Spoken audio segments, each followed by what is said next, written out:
the very basic premise of a blockchain is that there's transactions that are transparent and they're immutable.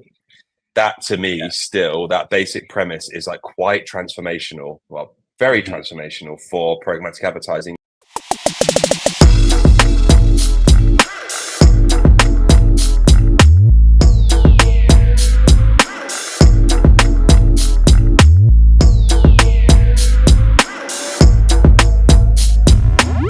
I've got a question for you on the use of automation, and I hear this a lot where AI and automation is being used between kind of like in the exchange, you know, like to target ads better and to find better ad inventory and so on and so forth.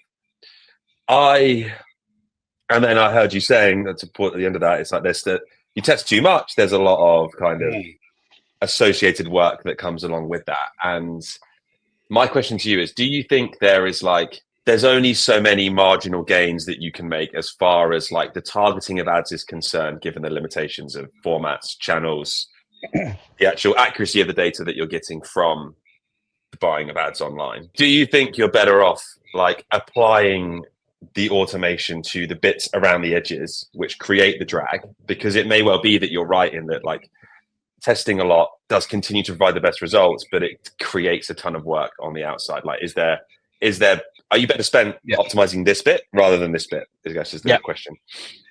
Well, perhaps jumping ahead a little bit, I do think that what we're going to see, particularly in the UK over the next 3 to 5 years, right, is that middleman, that sort of middle person role, that doesn't add value from a tech provider's point of view is going to, you know, they're going to have to really show how they're adding performance to things, or they're just going to have to, we're going to get rid of them because they're just filling a seat in the tech stack at the moment. Yeah, totally. And I think that's where, you know, decentralization starts to come into things as well. So taking yourselves. Now you're talking my language. Yeah. I mean, it's refreshing that you're not asking anyone to sort of rebuild or rework the wheel. You know, you want to make smarter decisions using, you know, inventory that's and how it's priced from that point of view. So, I mean, I may have gone off on a little bit of a tangent here or a little bit of off topic, but I think long story short, we don't know what's going to happen with things like AI from an agent point of view. We're already seeing planners and the likes of those, you know, their jobs not disappearing but evolving into new sort of things. 100%, yeah. And I think that's what's going to be super interesting for the buyers. So, you know, I've already mentioned that we're already piloting a few different things, but I think what we need, or what the industry sort of needs, are some pretty clear frameworks. So what is the purpose of this?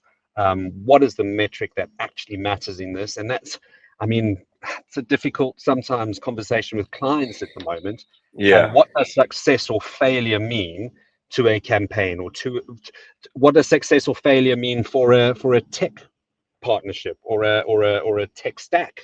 There's a whole lot to that. So again, sorry if I went a little bit of a tangent there, but I think I started getting quite excited about what you were bringing up. That's the approach that we've taken, right? Like a big efficiency guy. I kind of do the same things every day. You know, I don't enjoy wasting a whole lot of time, and that's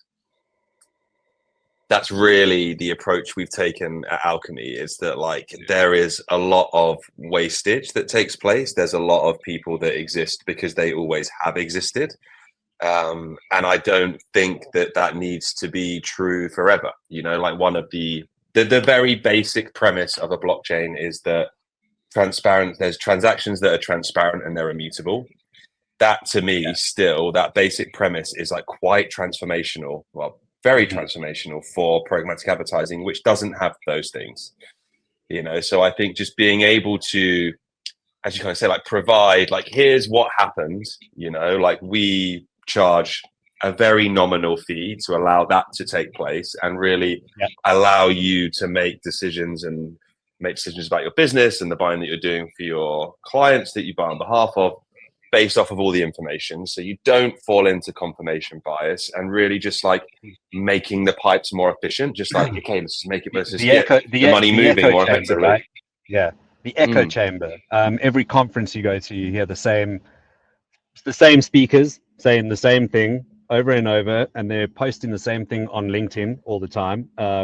So you do sort of get stuck in that. And I mean, I used to call them the blog readers, back. I'm aging a little bit, but let's talk Programmatic 2013, 2014, like sort of not quite the beginning days, but we're just getting into it, like things are coming out of the Wild West. And used to have those clients who I said they were always reading sort of like the Ad Exchange blogs and bits and pieces like that. And you'd have a meeting with them once a week, and they'd raise a point, and you'd be like, oh, no, that so-and-so has just been talking about that. And you're like, but there's never sort of that deeper understanding about it. So, okay, interesting. You mentioned the blockchains, and I think blockchain back transparency, the platforms are incredibly promising. Especially when it comes to, you were alluding to ad fraud and where is the spend going and all the bits and pieces there a minute ago. And I mean, was it the ISBA did a sort of a transparency study not that long ago, and I think the wake up call for everyone was something like 49% of money that gets put in doesn't even reach a publisher. So I mean, that's like one in £6 sort of just disappears. It's quite scary. So going back to the blockchain thing, I think those transparency platforms are super interesting and promising for understanding where the money goes, but they haven't sort of hit that critical mass point yet. I think just because of the sort of, I'll say, the crypto bro sort of bits and pieces, and blockchain being associated with that, it might have put some, it's unfortunate. They've sort of been put in the same box as stuff that's not that great sometimes. So without a doubt,